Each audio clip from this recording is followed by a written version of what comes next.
જય શ્રી કૃષ્ણ. જય શ્રી કૃષ્ણ. જય શ્રી કૃષ્ણ. બંધ કરતો છો.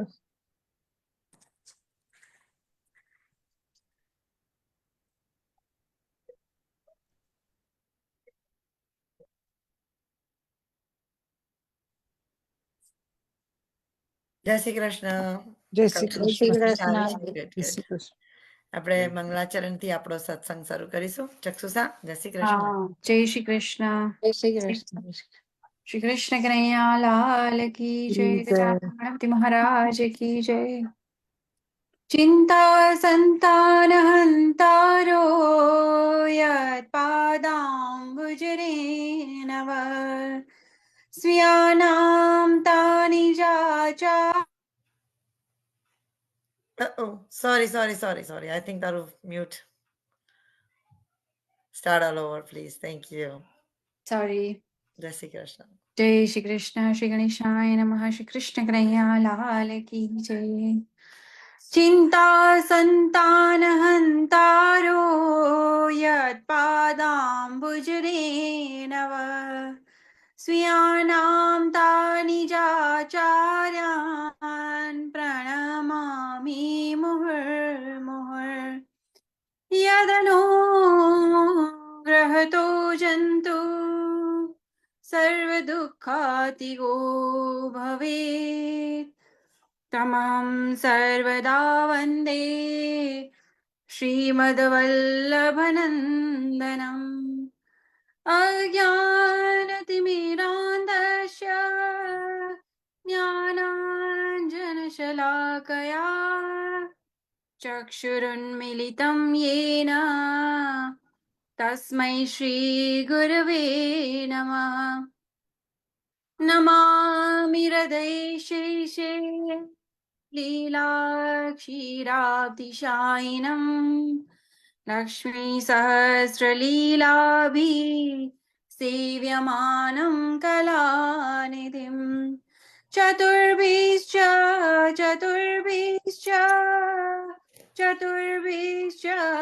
ત્રિભિस्तथा षड्भिरविराजते योऽसौ પંચધારદયે મમ.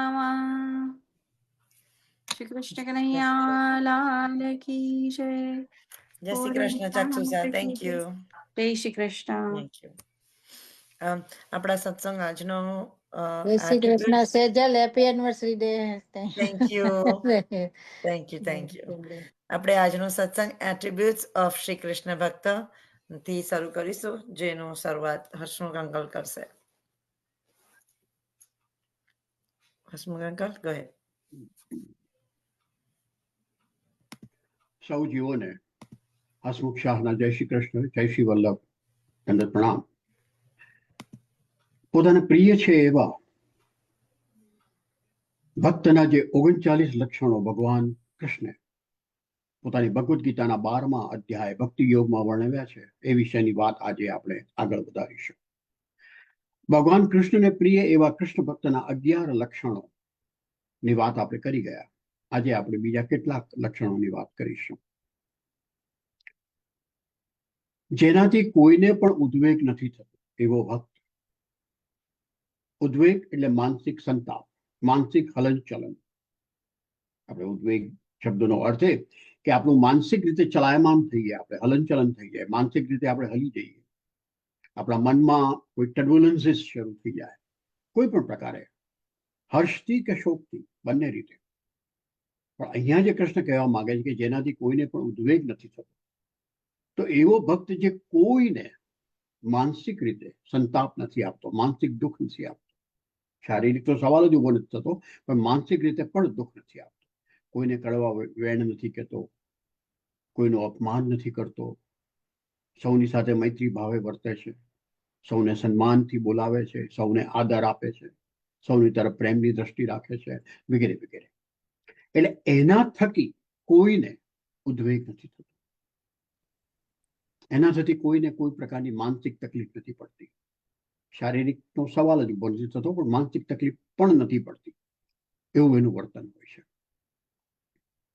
એવું નથી કે એ બધાને છોડીને જંગલમાં જઈને રહે છે, કોઈની સાથે ઇન્ટરેક્શન નથી કરતો, કોઈની સાથે સંબંધ નથી રાખતો એવું નહીં, પણ જેની સાથે એ સંબંધ રાખે છે એમાંથી કોઈને પણ એ ઉદ્વેગ નથી કરાવતો.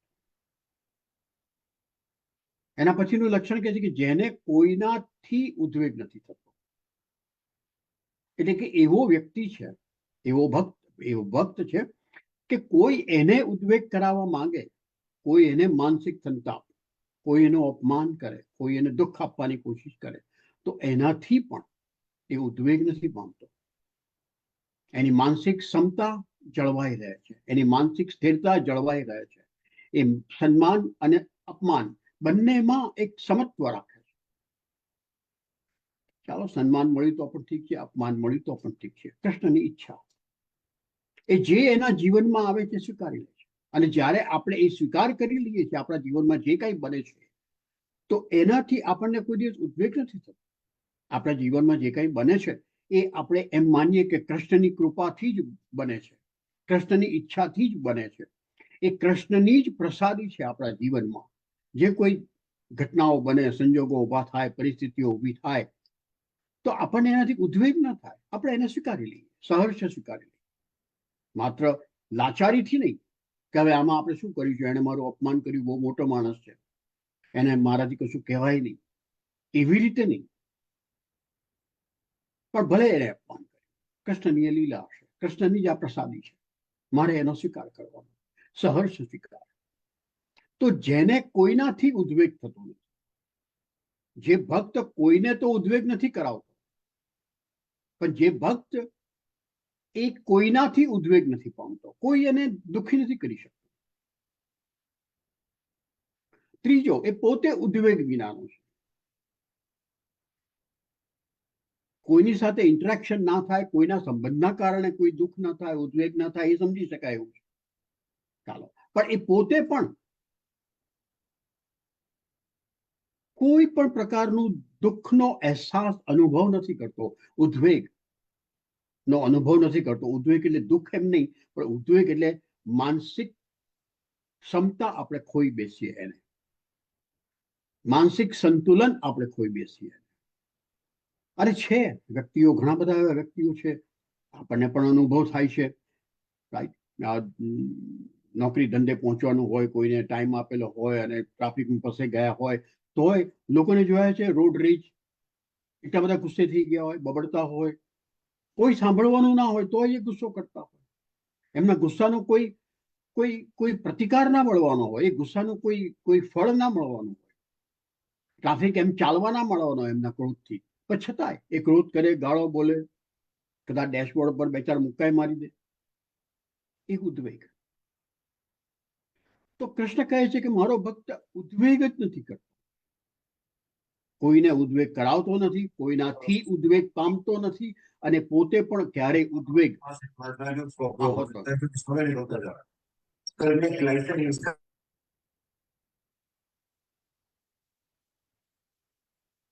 અને પોતે કદી ઉદ્વેગમાં રહેતો નથી, કારણ કે એને એની જીવનમાં જે કંઈ બને છે બધું સ્વીકાર્ય છે. અને ઉદ્વેગ ન પામવો એનો અર્થ શું? કે સાંસારિક બાબતોથી પણ હર્ષ નથી પામતો. એના પછીનું લક્ષણ છે કે સાંસારિક બાબતોથી પણ હર્ષ નથી પામતો. આપણને નવાઈ લાગે કે કૃષ્ણ આવું કેમ કે છે, ભક્ત માટે આવું લક્ષણ કેમ કે છે કે સાંસારિક બાબતોથી હર્ષ નથી પામતો? કારણ કે જ્યારે આપણે સાંસારિક બાબતોથી હર્ષ પામીએ છીએ ને, આપણે કંઈક નોકરી ધંધો જે કંઈ કરતા હોઈએ, કે કાંઈ પણ કર્મ કરવાની ઈચ્છા કરી હોય અને આપણને ધાર્યું ફળ મળે, ધાર્યું આપણું પરિણામ આવે, ત્યારે આપણને જબરજસ્ત હર્ષ થાય છે. આપણે ટીવી શો આવે છે ને, બધા પેલા પ્રાઇસ ઇઝ રાઈટ ને બધા જાત જાતના જેમાં ઇનામ મળતું હોય, લોકો કેટલી બધી કુદાકુદ કરતા હોય છે. આપણને નોર્મલ લાગે છે, એ નોર્મલ છે. આપણી સાથે બી કંઈક સારું થાય તો આપણે બી ઉછળકૂદ કદાચ ન કરીએ, પણ હા, થોડી ઘણી મનમાં તો ઉછળકૂદ થયા જ કરે, રાઈટ. શારીરિક ઉછળકૂદ એ જુદી વસ્તુ છે, માનસિક ઉછળકૂદ તો થાય હર્ષની. અને જ્યારે સાંસારિક કોઈ બાબતથી, સાંસારિક સિદ્ધિથી, સાંસારિક સફળતાથી આપણે જ્યારે હર્ષ પામીએ, ત્યારે આપણને સાંસારિક બાબતો પ્રત્યેનું ખેંચાણ વધતું જાય. એ તરફનો આપણો લગાવ વધતો જાય હંમેશા. કારણ કે સાંસારિક સુખ કોને ન ગમે? સૌને ગમે, આપણને બધાને ગમે. આપણે સંસારમાં જન્મ્યા છીએ, સંસારમાં જ રહ્યા છીએ.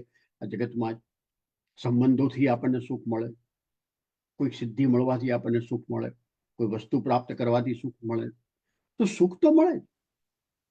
એ બધી સાંસારિક બાબતો છે. પણ જો એનાથી હર્ષ પામતા જ રહીએ તો સુખ વધારે ને વધારે મેળવવાની ઈચ્છા થાય તો આપણે કૃષ્ણ પ્રતિ ગતિ ના કરી શકીએ, અથવા ગતિ બહુ ઓછી સ્પીડે કરી શકીએ. કૃષ્ણ પ્રતિ આપણે જે આપણી સફર કરીએ છીએ, આપણી જર્ની જે કરીએ છીએ, એની ગતિ ઘણી બધી ઓછી થઈ જાય. તો કૃષ્ણ એટલે કહે છે કે એવો ભક્ત કે જે સાંસારિક બાબતોથી પણ હર્ષ નહીં પામે, અને હર્ષ નહીં પામનાર એની સાથે એમની શરત બીજી જે અધ્યાહાર છે, જે એમણે કહી નથી, શોક પણ ના પામે. અને જ્યારે એ સાંસારિક બાબતોથી હર્ષ નહીં પામે અને શોક નહીં પામે તો ઓબ્વિયસલી એને ઉદ્વેગ થવાનો નથી. આપણને બધાને ખબર છે, જેને ખબર હશે સૂતકના નિયમો જે છે, રાઈટ, કોઈ મૃત્યુ પામે ત્યારે બી સૂતકના નિયમ હોય છે કે ઠાકોરજીની સેવા ન થાય અમુક દિવસો સુધી, રાઈટ. અલગ અલગ નિયમો હોય છે બધા. અને એની સાથે સાથે ઘરમાં કોઈનો જન્મ થયો હોય તો પણ ઠાકોરજીની સેવા ન થાય. એનું કારણ ઘણા બધાને સમજાતું નથી કે મૃત્યુનો તો આપણને શોક હોય, પણ શોકના કારણે નથી. શોકના કારણે સૂતક નથી આવતું. એ શોકના કારણે આપણું મન ઉદ્વેગ મારે છે, માટે ઠાકોરજીની સેવા નહીં કરવાની. કારણ કે ઠાકોરજીની સેવામાં આપણે મનમાં ઉદ્વેગ લઈને ન જઈ શકીએ, ન જવું જોઈએ. તો ઘરમાં જન્મ પણ થયો હોય, જેને શબ્દ વાપરે છે પિંડરૂપ શબ્દ વાપરે છે, સૂતક શબ્દ નથી વાપરતા, પણ જનરલ શબ્દ સૂતક છે.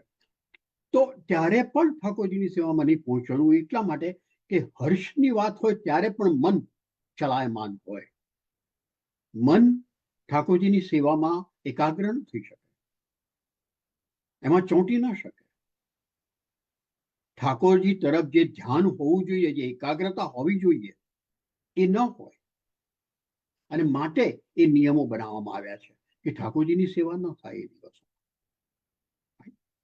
એમાં અપવિત્રતા તો છે જ સૂતક વખતની, કોઈના મૃત્યુ વખતની, એ વાત આખી અલગ છે. એના માટે તો આખું સેશન રાખવું પડે, શા માટે બધા નિયમો છે ને શું છે. પરંતુ માનસિક જે ઉદ્વેગ છે, માનસિક જે સંતુલન આપણે ખોઈ બેસીએ છીએ, એટલે એનો અર્થ છે કે પાગલ થઈ જઈએ છીએ.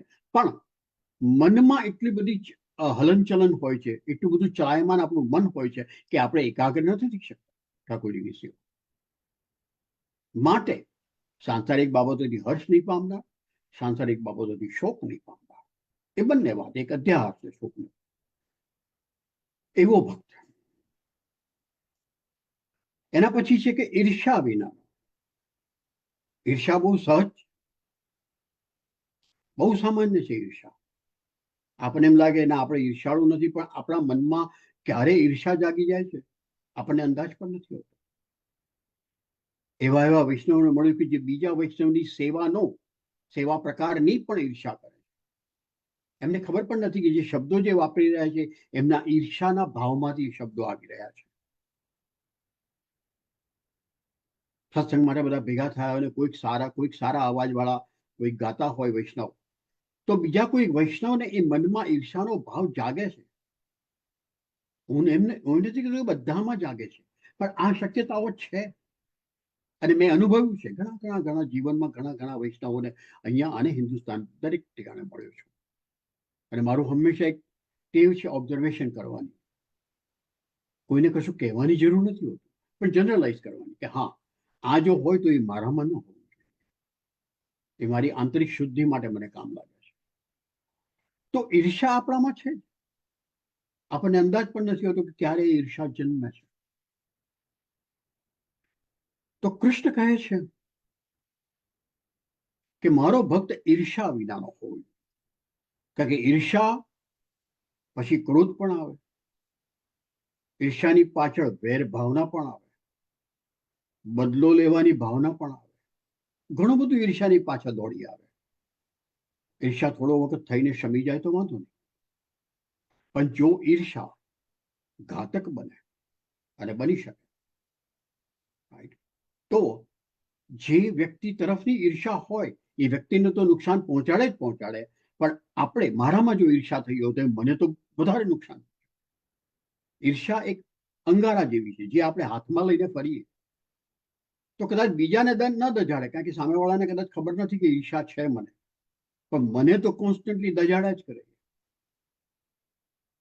તો ઈર્ષાના ભાવ ઉપર આપણે કામ કરવું પડે કે નહીં, ઈર્ષા ન થવી જોઈએ.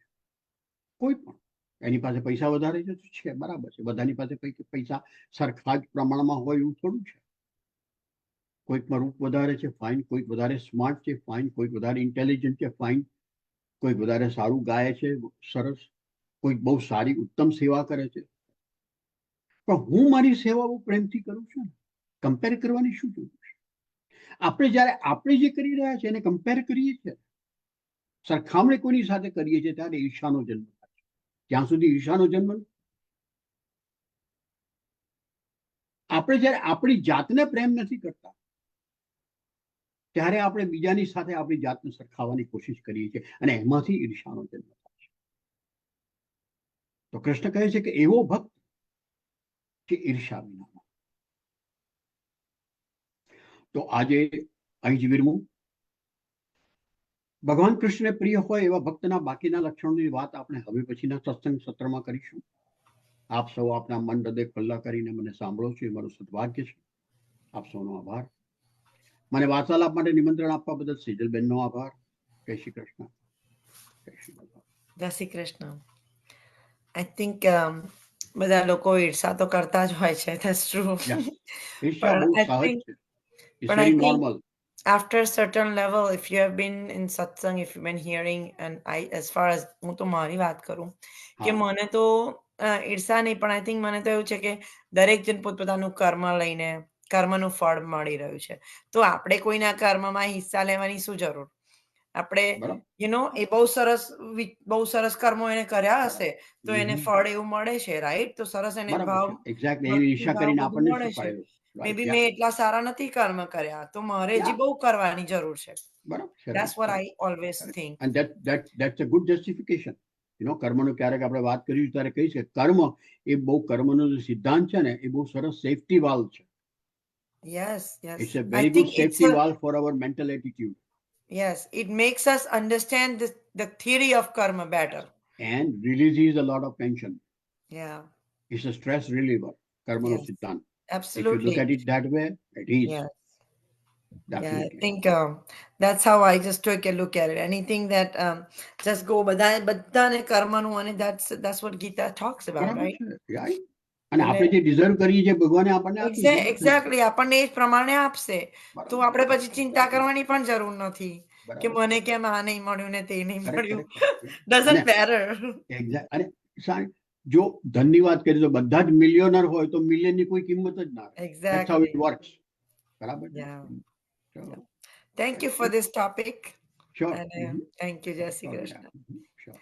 Okay. આપણે કૃષ્ણાશ્રયનું topic Kalpesh Right. Uncle continue કરશે. Right, yeah. તો કલ્પેશ અંકલ તમને વિનંતી, can you turn on the camera and Right. હું થોડી વાર રોકાઈ. talk about Krishnashray, please? જય શ્રી કૃષ્ણ. જય શ્રી કૃષ્ણ કલ્પેશ અંકલ. જય શ્રી કૃષ્ણ જય શ્રી કલ્પેશભાઈ. કૃષ્ણ. શ્રી કૃષ્ણ. બસ આ દિવસે જ અમારા દર્શન થાય છે, આલોક થઈ જાય છે. આપનું પણ રાઈટ. હું થોડો વખત રોકાઈશ પછી મારે જવું પડશે. ના આપ જાઓ, વાંધો નથી. Listen to you for a while. અમારી તો બધી બાળકોની વાતો છે એટલે આપવા માટે તો બહુ પરિપક્વ અરે નથી. નહીં ભાઈ નહીં, એવું ના કહો. સત્સંગ is સત્સંગ. રાઈટ. ના વાત સાચી છે. અલ્ટિમેટલી આપણે આજે માનવ ધર્મ અને કૃષ્ણ આધીનની જે વાત કરી છે આપણે, અને એમાં જે લક્ષણો છે એ લક્ષણના પોઝિટિવ અને નેગેટિવ બંને આસ્પેક્ટ આપણે લાવો છો એટલે એનાથી ખ્યાલ આવે છે. પણ અલ્ટિમેટલી મહાપ્રભુજીનો આ જે ગ્રંથ કૃષ્ણાશ્રય વિશે વાત કરીએ છીએ એ ગ્રંથ બી આપણને 6 સાધનો અને 4 પુરુષોત્તમની વિફળતા વિશે વાત કરે છે. એટલે એ સાધનો છે, પુરુષાર્થ બી છે, પણ એ સાધનોનો સદુપયોગ જો મનુષ્યથી થતો નથી તો એ એની અધોગતિનો પૂરો સથવારો એટલે એનું કારણ બને છે. એટલે એ કયા છે એમ કે ભાઈ કાળ, દેશ, દ્રવ્ય, કર્તા, મંત્ર અને કર્મ. આ 6 સાધનો છે, 4 પુરુષાર્થો છે. આમાંના આપણને અમુક એમાં એવું કહેવાય છે કે લોકાશ્રય તરફ લઈ જાય છે, કોઈક આપણે જ્ઞાન એટલે એના આશ્રય પર લઈ જાય છે, વેદાશ્રય પર લઈ જાય છે. અને છેલ્લા શ્લોક છે એમાં આપણે ભગવદ આશ્રયનું આપણે ધ્યાન લઈએ. અલ્ટિમેટલી આપણને એ જ કહેવામાં કે બધા જ ગ્રંથોમાં મહાપ્રભુજી પહેલા આપણને વિકટ પરિસ્થિતિઓ દેખાડે છે, જેમ કે બાળબોધમાં દેખાડે છે પુરુષાર્થોનો જે લિમિટ અને સીમિત જે એનો અર્થ છે, અને અલ્ટિમેટલી ચતુર્શ્લોકીમાં આપણને એ જ ઉસી માર્ગની દ્રષ્ટિએ આપણને જે 4 પુરુષાર્થનો અને એનો જે ભાવ બતાવે છે. એવી રીતે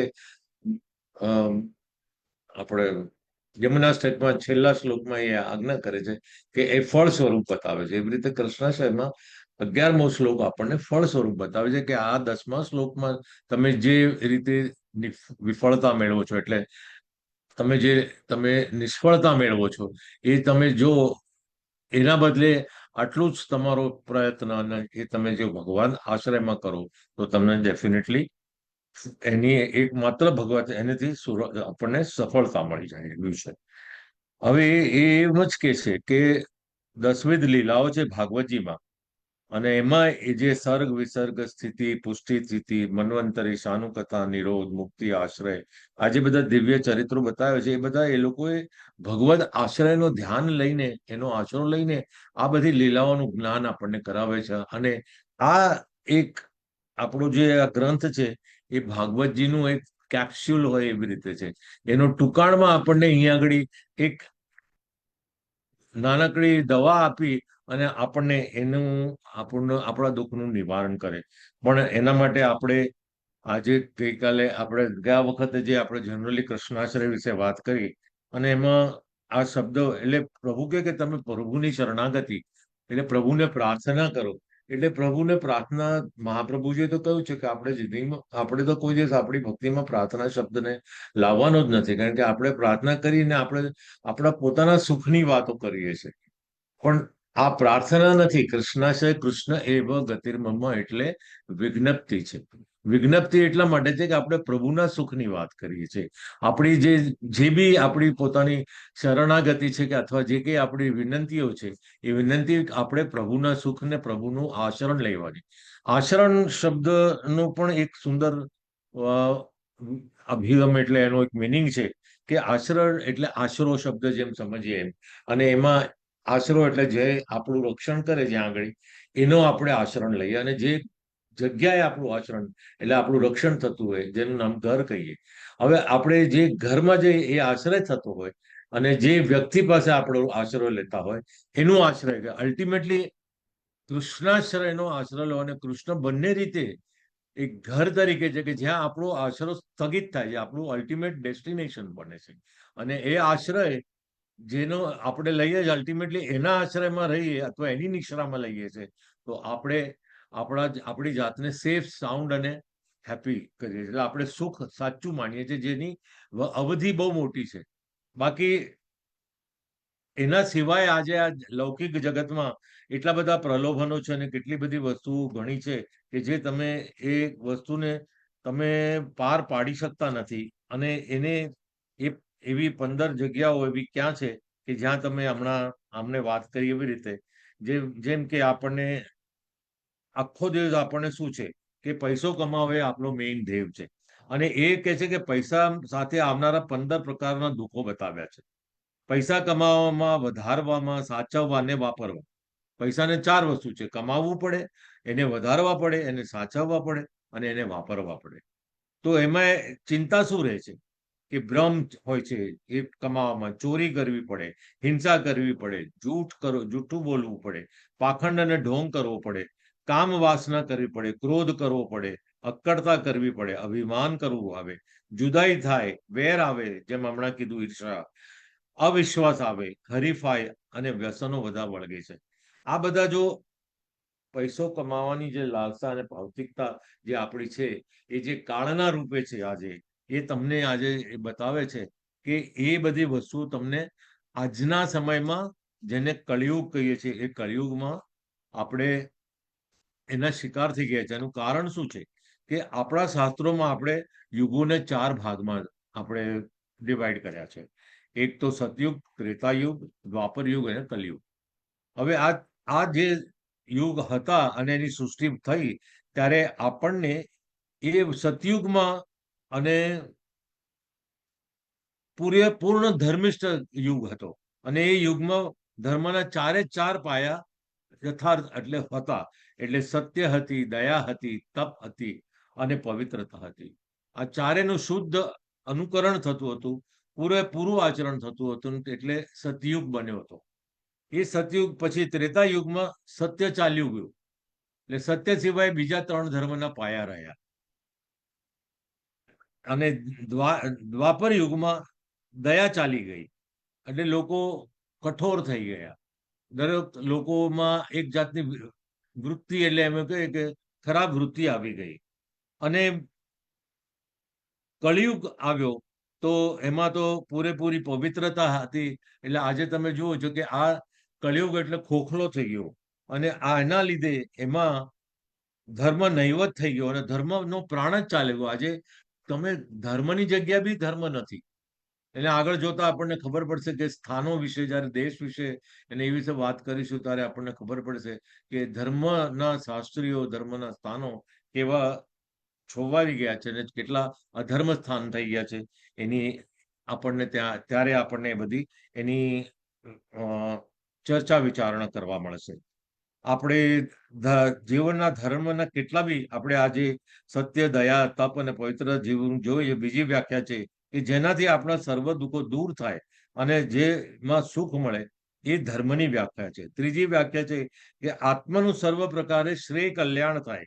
એટલે ધર્મનો વ્યાખ્યા હું તમને 4 જણાવું છું. કે ચોથી વ્યાખ્યા મુખ્ય પરમાત્માની પ્રાપ્તિનો માર્ગ. આ જે છેલ્લી વ્યાખ્યા છે એ આપણે ખરેખર અત્યારે અહીંયા ધર્મની વાતે આનું આપણે વિવરણ અને આચાર્ય કરીએ છીએ. આપણે આજે સમજીએ કે અંગ્રેજીમાં રિલિજિયન શબ્દનો અર્થ પરમાત્મા સાથેનું પૂર્ણ જોડાણ. એટલે આપણું રિલિજિયસ બિહેવિયર છે એવું કે એટલે આપણે માને કે આ માણસ સત્યતા અથવા સચ્ચાઈને, સત્યને વળગી રહેવાનો પ્રયત્ન કરે છે. આપણે જે બ્રહ્મ સંબંધ કહીએ છીએ એ બી એક પરમાત્મા સાથેનો શુદ્ધ દિવ્ય બ્રહ્મ સાથેનો સંબંધમાં. એટલે આપણે જ્યાં બી જઈએ, મહાપ્રભુજીની આજ્ઞા જે હમણાં 2 મિનિટ પહેલા કહેતો હતો કે હરીફરીને મહાપ્રભુજી આપણને એ જ સમજાવે છે કે બધી વસ્તુમાં ભક્તિ માર્ગ સૌથી ઊંચામાં ઊંચો માર્ગ છે અને ભક્તિ એ સૌથી શ્રેષ્ઠ આપણી ભક્તિ એટલે શ્રેષ્ઠ સેવા છે. એમાં જ્ઞાનની સેવા કે કર્મની સેવા બધી સારી છે, પણ એમાં અધૂરપ છે. એમાં એની પરાકાષ્ઠા કે એનું સામર્થ્ય એટલું જોર નથી કે જે તમને સંપૂર્ણ કાયમનું સુખ, પરમેનન્ટ સુખ આપી શકે. એવા બીજા કોઈ માર્ગો નથી. ભગવતજીમાં બતાવ્યા પ્રમાણે આપણને ખબર છે કે પરીક્ષિતના સમયમાં જનજીવમાં કલયુગે આપણા જીવનમાં પગ પેસારો કર્યો અને એના સ્વભાવે આપણે દુષ્ટ, ક્રૂર, કપટી એવા બધા આપણામાં દુર્ગુણો પેસી ગયા અને એને આપણે પરીક્ષિતને એને ફોસલાવીને દેશમાં સ્થાન મેળવવા કલયુગને કીધું કે ભાઈ, ભગવાને કીધેલું કે મારા ગમન પછી એટલે મારા ગયા પછી મારું અહીંયા આગળથી હું આસુર લીલા લઈશ, પછી અહીંયા કળિયુગનો પેસારો થઈ જશે. અને પરીક્ષિત રાજાને પોતાને એના કયા માનસિક પરિસ્થિતિમાં કે એને કલયુગને સ્થાન આપવાની ફરજ આપવી પડી. એને સ્થાન મેળવવામાં કલયુગે ભગવાન શ્રી કૃષ્ણ સ્વધામ પધારતા કલયુગે એનો પોતાનો મનમાન્ય છૂટો દોર મળી ગયો અને એને શરૂઆતમાં એને 4 સ્થાન મળ્યા: જુગાર, મદિરાપાન, કલહ અને પરસ્ત્રી શ્રમ અને વ્યભિચાર. એટલે એ પાછળથી એને 5મું સ્થાન મળ્યું, સોનામ. એમ આ 5 સ્થાનમાં કળિયુગે પોતાનું સ્થાન લઈ લીધું. એને લીધે આપણા જે માનસિક કહીએ ને કે આપણું મન એ ચિત્ત છે, એ ચિત્ત જે માયાનું સ્થાન છે, આપણે એ માયાના શિકાર બની ગયા. એને લીધે આપણું ચિત્ત ભ્રમ થઈ ગયું. આપણે જે જીવ આપણે જેના અંશી હતા એ અંશ આપણે એ અંશીને ભૂલીને આપણે એના તરફ પ્રયાણ કરાવવાને બદલે એનાથી વિમુખ થઈને આપણે બીજી દિશામાં આપણે આ બધી પ્રવૃત્તિઓ શરૂ કરી દીધી. અને એટલે આ જે કાળ આપણા પર હાવી થઈ ગયો, કાળ આપણા પર કંટ્રોલ લઈ લીધો આપણને, આપણી માનસિક પરિસ્થિતિ, આપણી શારીરિક પરિસ્થિતિને કંટ્રોલ કરીને આપણને ગેરમાર્ગે દોરી અને આપણે એટલી બધી જગ્યાએ આપણે ઊંધી છતી એટલે વિરુદ્ધ દિશામાં આપણું વર્તન અને આપણું જીવન જીવવા માંડી ગયા. આપણે મૂળ પાયાની વાત વિસરી ગયા કે આપણું કર્મ શું છે, આપણે જે સ્થાનેથી પાછા આવ્યા છે એ સ્થાનનું આપણે સૌથી વધારે ઇમ્પોર્ટન્ટ છે. અને આપણે આખા ભૂલી ગયા અને ધર્મ એટલો મજબૂત હતો, એ ધર્મ એકદમ પોકળ થઈ ગયો. આપણા જીવનમાંથી સત્ય, દયા, તપ અને પવિત્રતાનું નામશેષ નીકળી ગયું. અને આજે જે ધર્મ છે એ શુદ્ધ ધર્મ નથી, ધર્મનું જળ કોળિયું છે. અને એ પેલા કેવાય સાપ ગયા ને લીસોટા રહ્યા, જીવનમાં ભોગનું સર્વસ્વ વધી ગયું છે.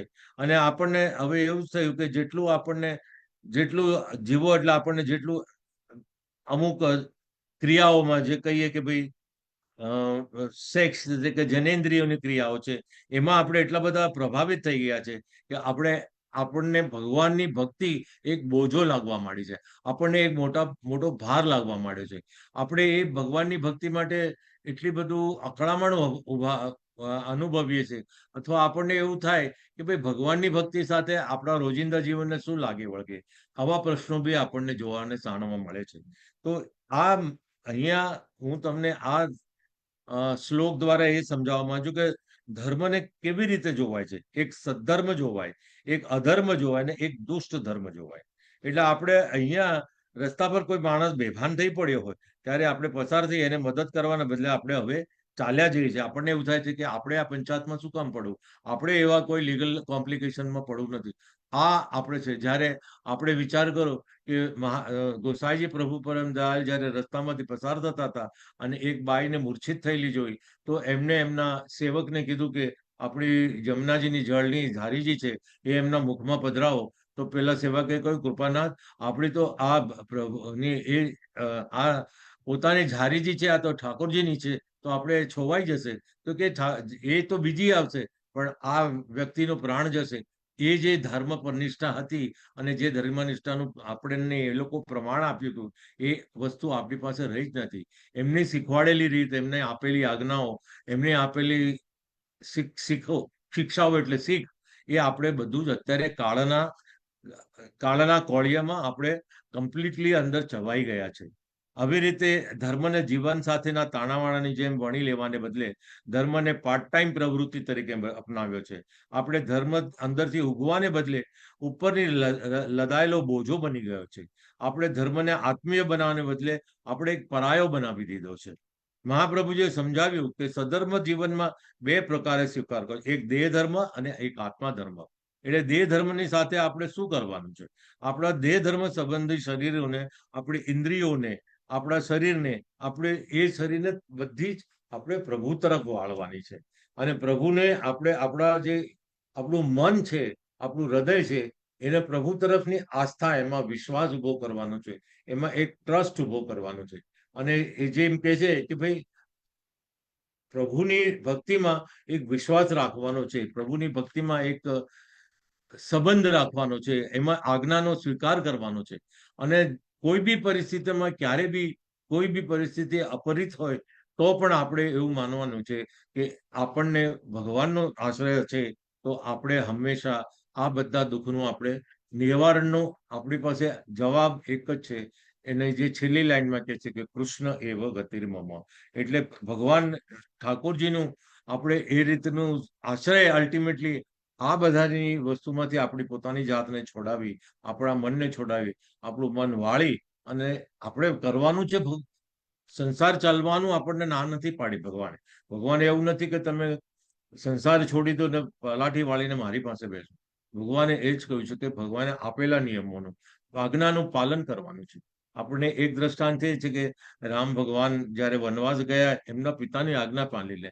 એમને એ વખતે લક્ષ્મણે કીધું, ના, દ્રષ્ટ રાજાએ પોતે જ કીધું કે તમે તો આ દેશના એટલે અયોધ્યાના સેનાપતિ છો, તમે ધારો તો મને બંદી બનાવીને મને જેલમાં મૂકી દો, હું તમારો ભલે પિતાશ્રી છું, પણ મને બનાવીને તમે તમારું રાજ્ય અભિષેક કરીને તમે લઈ શકો એમ છો. લક્ષ્મણ ભાઈએ પણ કીધું કે ભાઈ તમે મોટા ભાઈ છો, તમે કરો છો શું? આ ખોટું છે, તમારા હાથમાં તીર અને બાણ છે, તમે ચલાવીને તીર ચલાવીને જે તમારા વિરોધમાં છે એનું તમે મૃત્યુ કરી દો. તો એને એમ કહ્યું, કોની સામે હું મૃત્યુ કરું, કોની હું આજ્ઞાનું ઉલ્લંઘન કરું, અને એ જે મારી નિષ્ઠા છે એને હું કેવી રીતે છોડી શકું? જ્યારે મારા પોતાના પ્રેમની છે અને મારું જે આસ્થા છે, મારી જે અંદરની નિષ્ઠા છે, એને હું કેવી રીતે એ વસ્તુને હું ઇગ્નોર કરું? માટે ભલે મને વનવાસ મળે છે તો હું એ વનવાસ વધારે પસંદ કરીશ. એની બધી બહુ જ ગુડારત બધી વાર્તાઓ છે કે શા માટે રામ ભગવાને વનવાસ લીધો અને એમનું બધે જઈને વનવાસમાં જઈને ઉદ્ધાર કરવાનો હતો. પણ કહેવાનો તાત્પર્ય અહીંયા હતો કે એમની પાસે સત્તા હતી પણ એમની સાથે વિવેક હતો. એટલે વિવેક હતો એના લીધે એમને સિદ્ધાંતોનો આશ્રય લીધો, અને સિદ્ધાંત એટલે પ્રભુ છે. અને પ્રભુનો આશ્રય લેશો તો ઇવન આ કળીકાલમાં આટલા બધા વિઘ્નો હોવા છતાં, તમારું મન ચંચળ થવા છતાં, અને એ થાય અને તમે જો એનામાંથી તમે પર થાવો. હમણાં જેમ વાત કરતા હતા કે ભાઈ તમે જેટલી આ બધી દુષ્મતાઓ છે, અસુરપણું છે, એને તમે પોતાની જાતે ખંખેરી નાખો, એમ સમજીને કે આ બધી ટેમ્પરરી છે, આ બધી ક્ષણભંગુર છે, અને આ બધી વસ્તુમાં અલ્ટિમેટલી મને કાંઈ નથી. તમે વિચાર કરો કે ભાઈ આ બધી જે વસ્તુનું તમે જે પાન કરો, ફોર એક્ઝામ્પલ કે તમે સ્વાદ લો છો કે કોઈ સારું ભોજન લો છો, પણ એ ભોજનના ગયા પછી એ ભોજનની જે તમને ક્ષણ માટે જે તમને આનંદ મળેલો એ તો પૂર્ણ આનંદ છે. પણ તમે જ્યારે યાદ રાખજો કે ભાઈ તમે એક નિષ્ઠાવાન જિંદગી જીવી છે, તમે સત્યના રાહ જીવ્યા છો, તમે એક માનસિક અને આંતરિક સુખને ભોગવીને પ્રભુના આશ્રયમાં જીવો છો, તો એ જીવનમાં તમારી પાસે જે શાંતિ છે, એ જીવનમાં તમે જે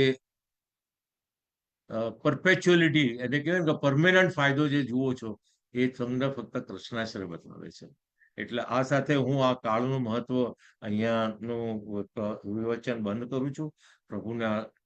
પ્રભુના ચરણોમાં મારા વંદન કરું છું. સૌને જય શ્રી કૃષ્ણ. જય શ્રી કૃષ્ણ.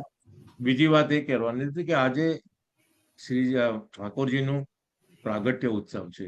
તમને બધા કદાચ ખબર હશે, એટલે ખબર નથી, આપણે સમય નથી, પણ હું એ કહી દઉં કે આ જે પ્રાગટ્ય છે એ 3 પ્રાગટ્યમાંનું એક પ્રાગટ્ય છે.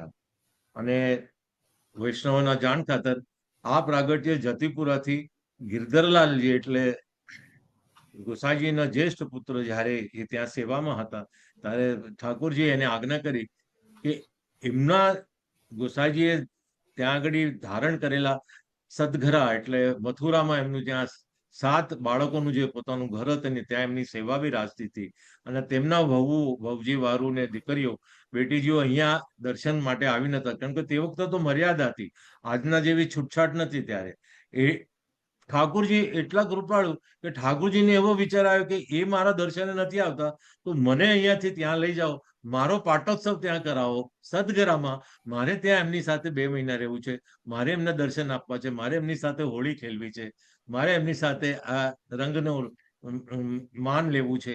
તો આ પાટોત્સવ એ હિસાબે આજનો પાટોત્સવ ત્યાં સદગરામાં થયેલો છે.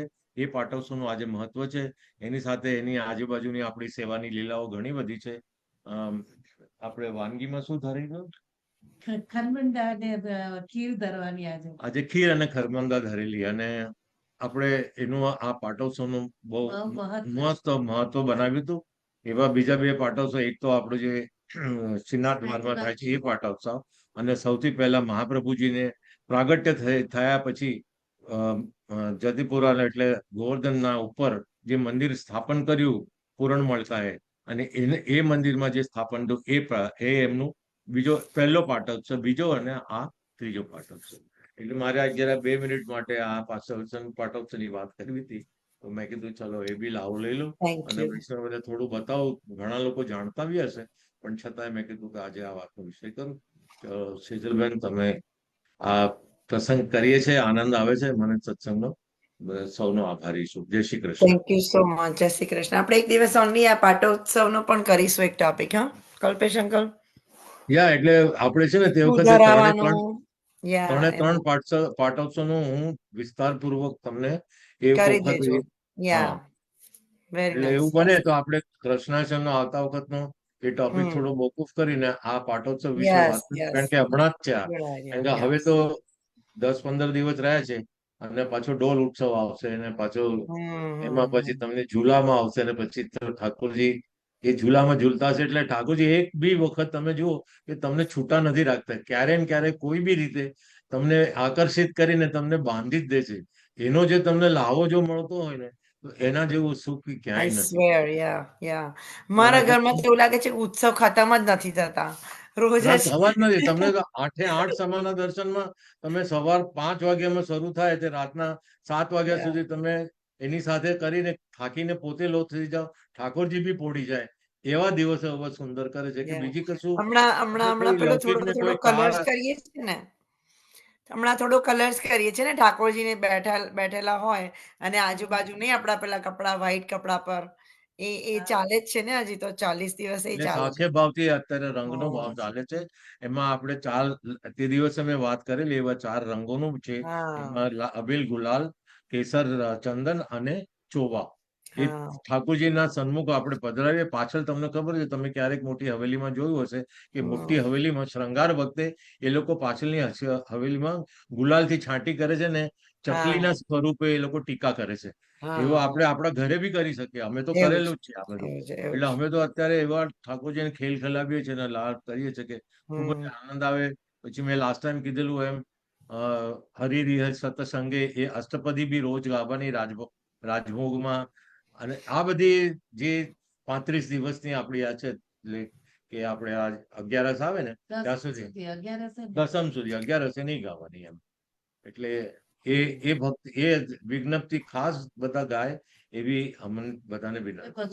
ભગવાનને સુખ થાય એનાથી. એટલે મૂળ એ આ છે. હા. એ પેલું છે ને તમે જે રાજભોગ માટે મોકલાયું હતું ને એ નથી પ્લે થતું તમે બરાબર ફરીથી મોકલજો એ મેં પ્લે તો જ નથી થતું યુટ્યુબથી કોપી એ કર્યો પણ હવે રશેશભાઈએ જે અતુતિ વાળું મોકલાયું હતું ને તમે રશેશભાઈ નું મોકલાયું હા હતું ને હા એ નથી પ્લે થતું પણ તો હું એક કામ કરું છું કે હું અહીંયાની જે કોપી છે ને મારી રેડિયો છે તમારા બધા હા પાસે તો પ્લે તો નથી. થાય છે મારે થાય છે હા ભક્તિ રેડિયો ના માં એ છે સત્સંગમાં તમે જો ને તો સત્સંગમાં નથી પ્લે થતું ઓહ તો ખબર નહીં કે હું એટલે કરું છું દરરોજ એટલે ટ્રાય કરી જુઓ ને ફરીથી મોકલવાનો કદાચ એ અપલોડ નહીં મોકલાવું ને થાય તો હું એક કામ કરું છું કે ચોપડીમાંથી કોપી કરીને એનું પિક્ચર તમને લોકોને મોકલી હા દઉં. હા એવું એવું પણ કરીએ ચાલશે એટલે તમને પ્રોઝ નું આપું અને ને રશ્મિબેન તમારામાં જો પ્લે થયું હોય ને તો ફરીથી મોકલી આપો ને કદાચ તમારા ફોનમાં અપલોડ હા થશે તો હા મોકલાવી દઈશ મોકલાવી આપણે એવું અપલોડ બને ને કરવાનું છે ફરીથી હા આપણે યા, સેશનમાં સેજલ એવું બને કે તારી આ જે વેબસાઇટ છે તો ગ્રુપ છે ને એમાં નહીં ચાલતું હોય. અમને ત્યાં ઇન્ડિવિજ્યુઅલી મેં મોકલેલી, ડાયરેક્ટલી મોકલી હતી. રાઈટ રશ્મિબેન? મેં તમને ડાયરેક્ટલી મોકલી હતી એટલે એમને ત્યાં ડાયરેક્ટલી ગઈ હતી. હા અને તો એમને મને માંગી હતી. સેપરેટલી મોકલી આપજો પછી હું ડાઉનલોડ કરીશ એકચ્યુઅલી અને પછી સત્સંગમાં મોકલીશ હા એવું એવું કરીશ કરો. ઓકે હા યા ઓકે અને ચાલો તમે જય પેલું જય શ્રી કૃષ્ણ મજા. લેખિત ના મોકલી આપજો એ પેલું શું પેજ એનું પેજ નું કોપી ફોટો હા મોકલી આપજો યસ હા, એટલે આધ્યાત્મિક વાતો તો આપણે કરીએ અથવા સાચી ને ખોટી ઉદ્વેગ ને આ બધી વાતો તો કરીએ જે વધુ બહુ ડિફિકલ્ટ છે આ કલિકાલમાં. પણ મૂળ મુદ્દો એટલો જ રાખીએ કે સેવામય થઈ જાય ને આપણને આપણો હા પ્રભુમય થાય. આ 3 સ્વરૂપમાં તમે ટોટલી આપણે પોતાની જાતને ભૂલમિલ કરી દઈએ ને તો પછી તમારે આ બધા અવગુણોની કોઈ ચિંતા કરવાની નથી કે તમારી પાસે બી નહીં ફરકે. તમને ઈર્ષા કરવાનો ટાઈમ નહીં મળે, તમને ગુસ્સો કરવાનો ટાઈમ નહીં મળે, તમને ઉદ્વેગ કરવાનો ટાઈમ નહીં મળે, કશો જ ટાઈમ નહીં મળે. અને તમે આખો દિવસ આમાં તડપત ધર્યા કરશો. મને એવું ખબર પડે કે આજે સત્સંગ છે તો મને લાગે છે હું 6 વાગ્યાથી મારા મનમાં તૈયારી રાખતો હોઉં કે મારે 8:15 વાગે સત્સંગ કરવાનો. એ જે ઉત્કંઠા આપણનામાં આવે ને તો પછી આપણે આ બધા કલિકાલના ગમે એટલા વિઘ્નો છે આપણે એને પાર કરી શકીએ એવું આપણને કૃષ્ણાશ્રય સમજાવે છે. બરોબર છે? જય થેન્ક શ્રી યુ જય શ્રી કૃષ્ણ ઉર્વશીબેન જય શ્રી કૃષ્ણ તમે આવ્યા છો આજે જય શ્રી કૃષ્ણ ઉર્વશીબેન હલો સેજલ જય શ્રી કૃષ્ણ તે મને શ્લોક ઉર્વશીબેન જય શ્રી કૃષ્ણ જય શ્રી કૃષ્ણ કેવું છે હલો સેજલ શું થયું બાજુ આપણે 84 વૈષ્ણવની લાસ્ટ ટાઈમ તમે નતા તો અમે વાર્તા નહીં વાંચી તમે વાંચો છો આજે કેમ નહીં હલો જય શ્રી સેજલ કૃષ્ણ. સેજલ જય શ્રી કૃષ્ણ હર્ષિતાબેન. હા તાર મને આજે શ્લોક નથી મોકલ્યો, આજે મેં મોકલાયો નથી રેલી. ઓકે, મોકલી આપું તમને. કઈક કરી નાખ્યું તો મોકલી. હા હા, હું મોકલી દઉં છું. Okay. ઉર્વશીબેન, ગો હેડ વિથ ચલો જય શ્રી કૃષ્ણ. જય શ્રી કૃષ્ણ. આપણે આજે કૃષ્ણદાસ સ્ત્રી પુરુષની વાર્તા વાંચીએ. 75 નંબર. માય ગોડ, હવે કેટલી ઓછી રહી વાર્તા. 84 વર્ષનો હોય નવો જ રહી. I know. એ પણ પતી જશે આપણો બુક. હા એ જ ને. કૃષ્ણદાસ સ્ત્રી પુરુષ. હવે આચાર્યજી મહાપ્રભુજીના સેવક કૃષ્ણદાસ અને કૃષ્ણદાસની સ્ત્રી ગુજરાતી બ્રાહ્મણ તે ગુજરાતના વાડ ચોયલા ગામ છે. ત્યાં વાડમાં રહેતા તેમની વાર્તાનો ભાવ કહીએ. ભાવ પ્રકાશ એ લીલામાં શ્રુતિ રૂપાઓના યુથમાં છે. મદન ગોપાલની બંને બેટી નંદા અને સુબધા એનું નામ. શ્રી ઠાકોરજી ચંદ્રાવલીજીને એકાંતમાં મળ્યાની વાત. નંદા સુગંધા એ કીર્તિજીને બધી કઈ ચંદ્રાવલી અને શ્રીકૃષ્ણના સંકેતમાં એકાંતમાં વાત કરતા. ત્યારે કીર્તિજી ખીજીને કહે, એવી કોઈ વાત કોઈથી કરીએ નહીં. એ વાત સાંભળી ચંદ્રાવલીએ શાપ આપ્યો કે ભૂમિ પર પ્રગટો. ત્યારે નંદા તો કૃષ્ણદાસ થયા અને સુભદ્રા એમની સ્ત્રી થઈ.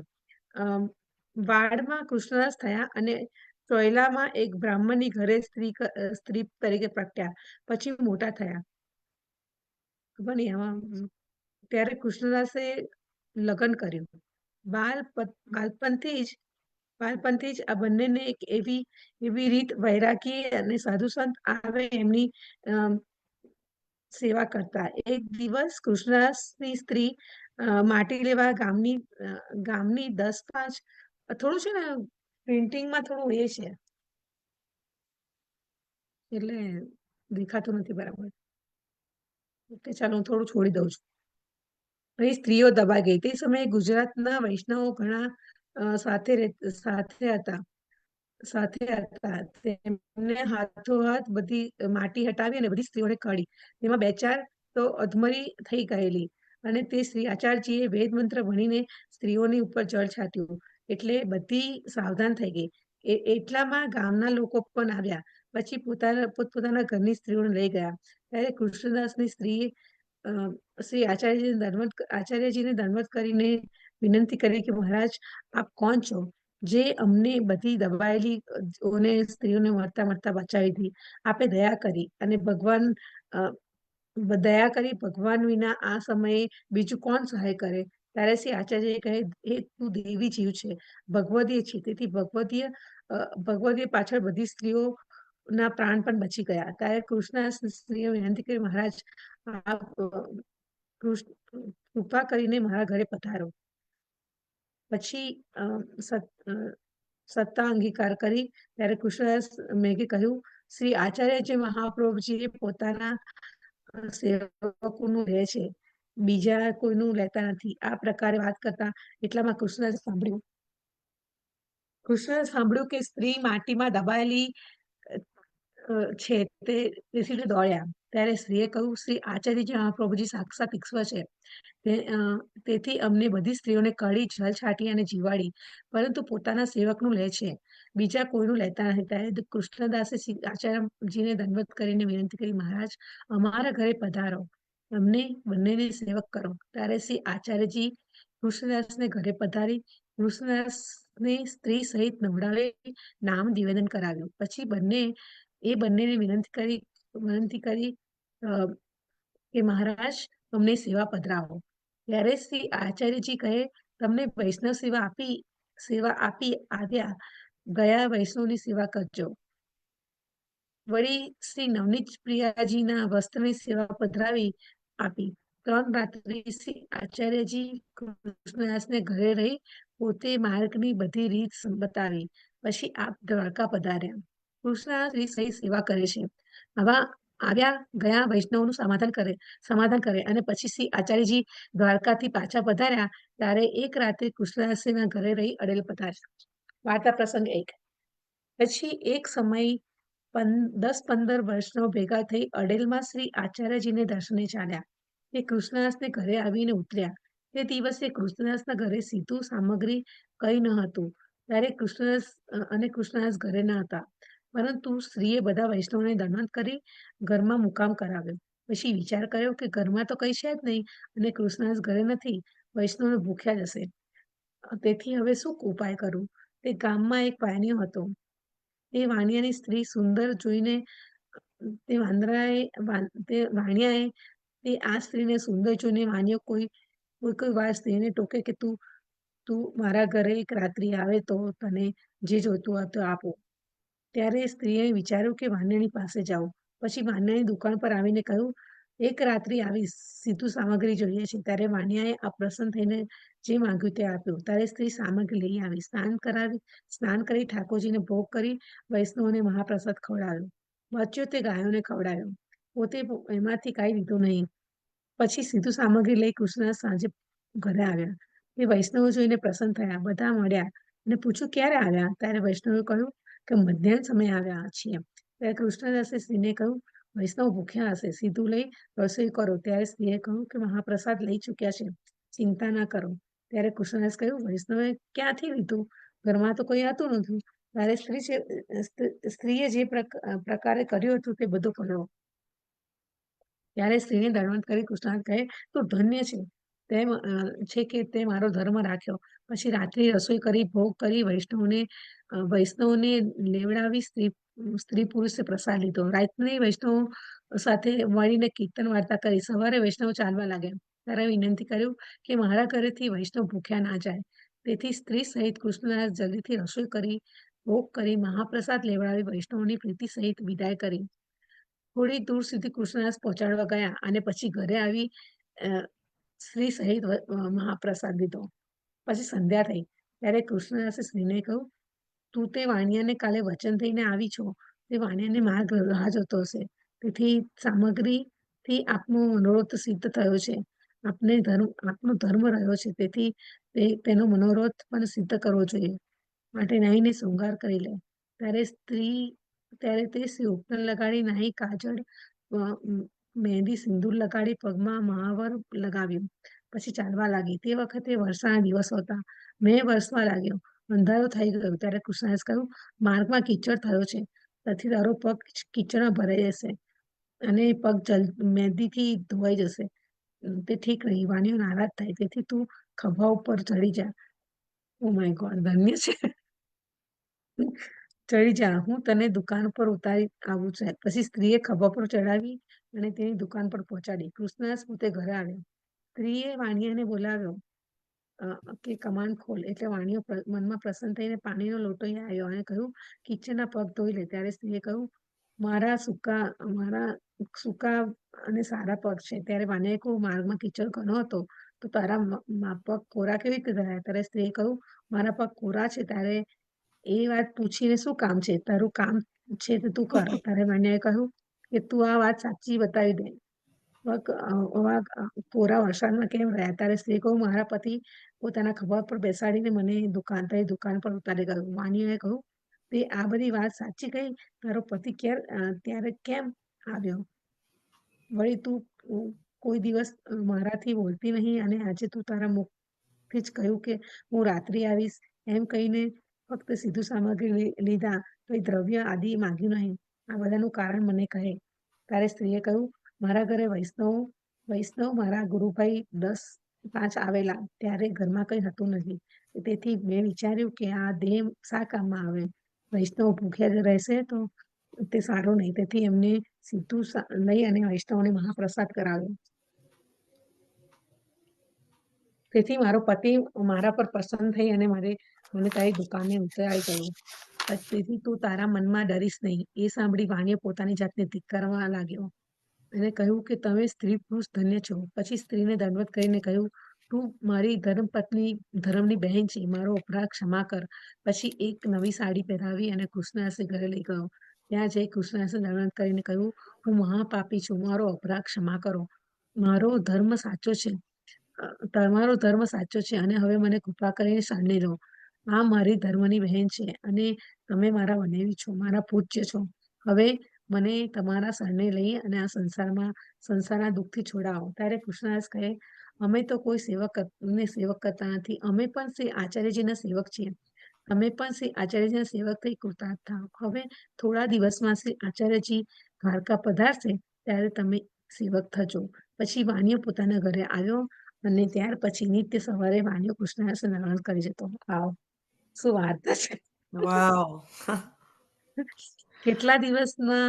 કેટલા દિવસમાં શ્રી આચાર્યજી તે ગામમાં પધાર્યા અને કૃષ્ણદાસને ઘરે ઉતર્યા. ત્યારે કૃષ્ણદાસે બધો પ્રકાર તે વાણિયાનો શ્રી આચાર્યજીને આગળ કહ્યો. વાણિયાની સેવક થવાની આરતી ઘણી છે એમ વિનંતી કરી. ત્યારે આચાર્યજી કૃષ્ણદાસ કહે છે તે વાણિયાને બોલાવો.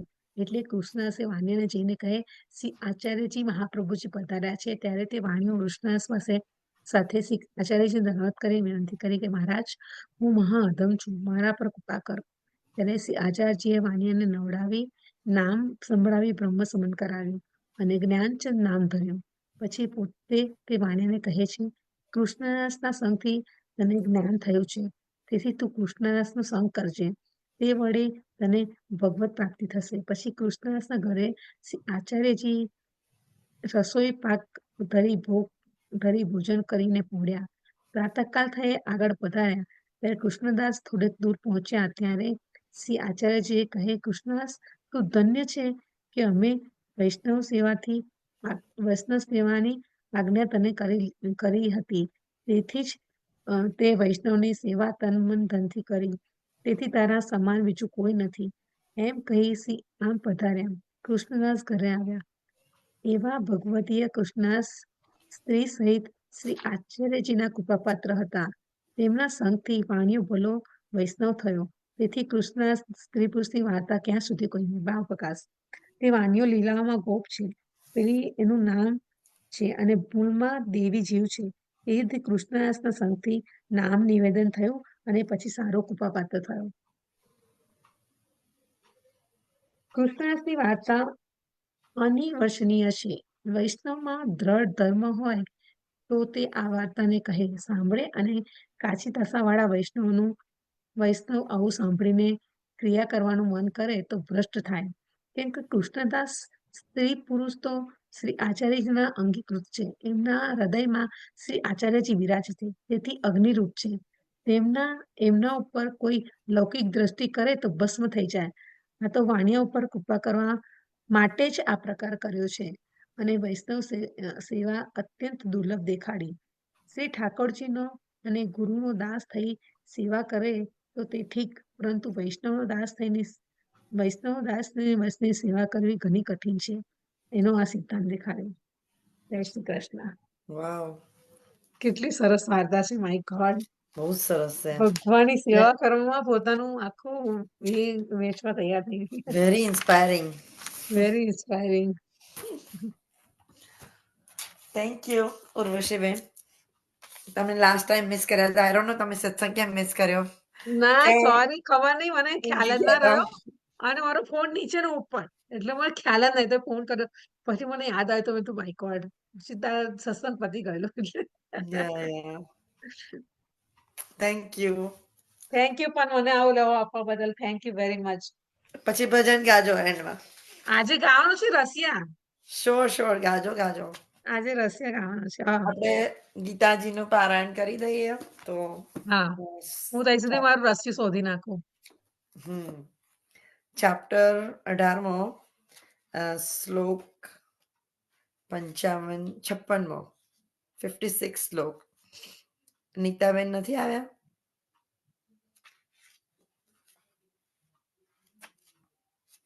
I don't know. Nitaben I think નહીં આવ્યા હોય.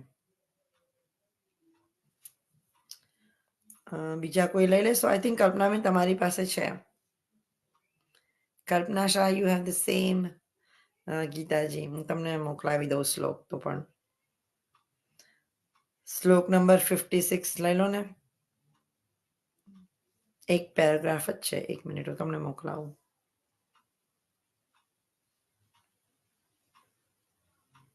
There you go. જો તમારા ફોનમાં આવી ગયો હશે. I think Nitasha એ બીમાર પડ્યા હશે મને લાગે. I don't know what happened.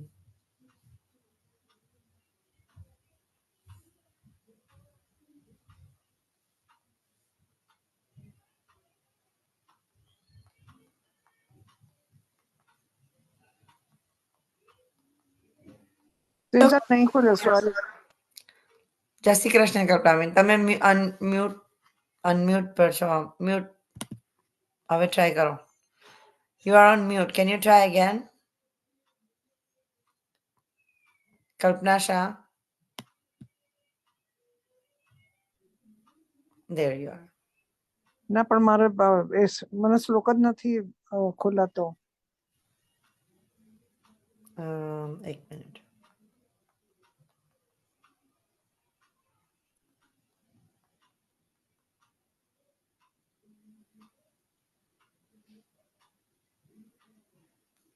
Yeah. તો ગીતાજી છે તો વાંચી લો શ્લોક. હા, go ahead. તમે વાંચી લો. શ્લોક નંબર 56મો. હા.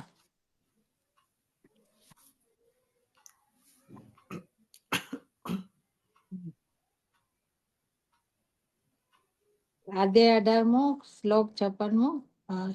સર્વ કર્મણ્યાપી સદા કુર્વણો મદ વ્યાપ્ય આશ્રય મત્ત પ્રસાદ વિપ્રોતિ શાશ્વતમ પદમ્યવ્યમ. મારે પરાયણ થયેલો કર્મયોગી સઘળા કર્મોને સદા કરતો હોવા છતાંય મારી કૃપાથી શાશ્વત અવિનાશી અને પરમ પદને પામી જાય છે. તુલસી ગિરાજ ધરણ કે તમે તમારી પાસે અનુવાદ વાંચ્યું તમે? હા, એટલે એટલું છે અનુવાદ. એટલે જે હા મેં વાંચ્યું ને હમણાં મારે પરાયણ કદાચ કલ્પનાબેન આગળ સેમ હોય તો એના આગળ હોય તો પૂછો. એક મિનિટ. નીચેથી ગીતાજી ગીતાજી પાસે નીચેથી હું વાંચી લઉં છું. કઈ નહીં. મારા રક્ષણમાં રહેલો મારો શુદ્ધ ભક્ત રહેવા દો. બધા પ્રકારનો કાર્યો કરતો હોવા છતાં મારી કૃપાથી સનાતન તથા અવિનાશી ધામને પ્રાપ્ત કરે છે. મધ્યવ્યા પ્રશ્ન. શબ્દનો અર્થ થાય છે પરમેશ્વરના સંરક્ષણમાં ભૌતિક સંસર્ગ દોષમાંથી મુક્ત થવા માટે શુદ્ધ ભક્ત પરમેશ્વર કે તેમના પ્રતિનિધિ સદગુરુની દોરવણી હેઠળ કાર્ય કરે છે. તેને માટે સમયની કોઈ મર્યાદા નથી. તે હંમેશા 24 કલાક 100% પરમેશ્વરના નિર્દેશનમાં કાર્યરત રહે છે. આ રીતે કૃષ્ણ ભાવના વૃત્તમાં પરવાયેલા ભક્ત ઉપર ભગવાન અત્યંત દયાળુ હોય છે. અનેક પ્રકારની મુશ્કેલીઓ હોવા છતાં તે અંતે દિવ્યધામ કે કૃષ્ણલોકમાં પ્રાપ્ત કરે છે. તેઓ તેનો પ્રવેશ સુનિશ્ચિત હોય છે. એમાં કોઈ શંકા નથી. એવા એ દિવ્ય ધામમાં કોઈ પરિવર્તન થતું નથી. દરેક વસ્તુ સનાતન અવિનાશી તથા જ્ઞાનથી ભરપૂર હોય છે. જય શ્રી કૃષ્ણ. શ્લોક નંબર 27મો. એક મિનિટ.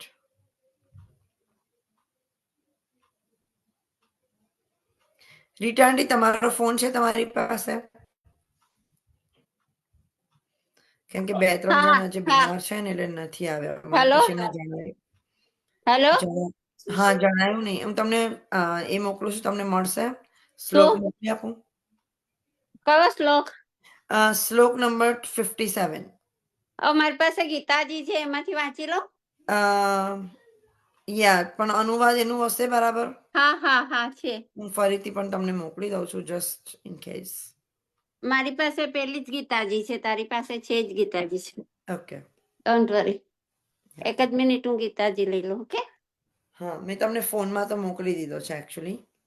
હા, ઓકે, વાંધો નહીં.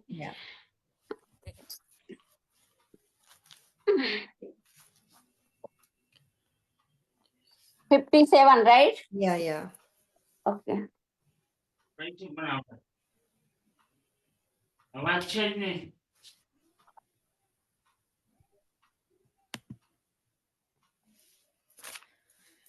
હવે છે ને મહેરબાની કરીને તમે લોકો જો ડેફિનેટલી આવવાના હોય ને હું તમને મેસેજ કરું ને તો કન્ફર્મ એટલીસ્ટ થમ્સ અપ બતાવી દેવાનું તો મને ખબર પડે કે તમે લોકો સત્સંગમાં જોડાવાના છો કે નહીં. That max me confirm. હવે આવી રીતે 2-3 જણનું જયશ્રીબેન ને એ લોકો નથી આવ્યા ને તો મને કન્ફર્મેશન હોય ને તો મને ખબર પડે કે નથી આવવાના. તો એ શ્લોક હું બીજાને મોકલી શકું. ઓકે. મિંચિત્યઃ સર્વદુર્ગાણિ મત્ય પ્રશાંત તરિષ્યતિ અથ ચેત્યમહંકાર શ્રૂયસ્યતિ વિનશ્યતિ. ભાવાર્થ, મારી ભાવનામાં રહીને તું મારી કૃપા બધ જીવનની સર્વ મુશ્કેલીઓ તરી જઈશ. પણ જો તું મારું નહીં સાંભળે અને એ મારી ભાવનાથી નહીં પણ અહંકારથી વર્તીશ તો તું નષ્ટ થઈ જઈશ. ભાવાર્થ, પૂર્ણ કૃષ્ણ ભાવમાં રહેલો મનુષ્ય પોતાના કર્તવ્ય બજાવવા વિશેની ખોટી ચિંતા કરતો નથી. ભક્તની આ ચિંતા મુક્તિને અભૂતજન નહીં સમજી શકે. ભગવાન કૃષ્ણ ભાવનામાં રહી કર્મ કરનારા સખા બને છે. ભગવાન પોતે તેની સુખ સગવડની સંભાળ રાખે છે. અહમ ભક્ત કે હે ભગવાનનો કોલ છે તેની નિસ્તિન કૃષ્ણ પ્રીત્યર છે. ભક્તિભાવથી કર્મો કરવામાં ગોથાયેલો રહેતો ભક્તને ભગવાન પોતાની જાત સોંપી દે છે. વાત આમ છે તો કોઈએ દેહતાત્મ ભાવનામાં અહંકારથી ઘસડાઈ જવું જોઈએ નહીં અને પોતે